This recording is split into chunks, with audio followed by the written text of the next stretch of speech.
Gece saat 12'dir, pıçıltı var dodağımda.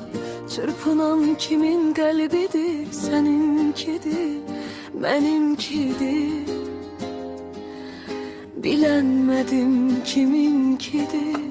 Yağış döyür pencereme, yaz yağışı yağ üzüme. Hardan düştü yaş gözüme, seninkidir, benimkidir. Bilenmedim kiminkidir. Sen melek mi şeytan mısan de, ne üstten yaran mısan? Allah belki sehv salmısan, seninkidir, benimkidir.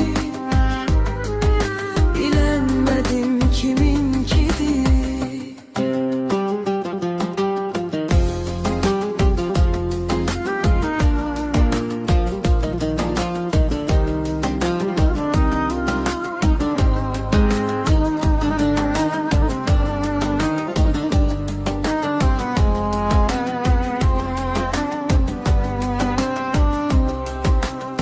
Gözler kalbin aynasıdır, gözden akan gözyaşıdır.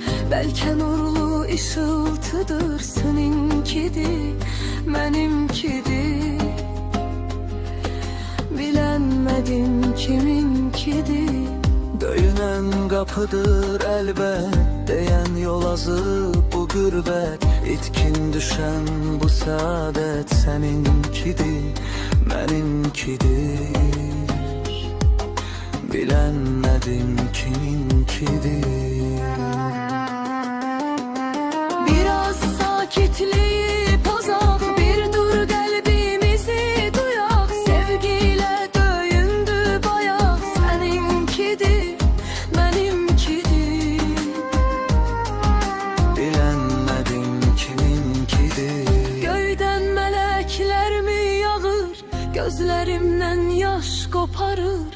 Kiminse daşı lap ağır, seninkidir, benimkidir. Bilenmedim kiminkidir.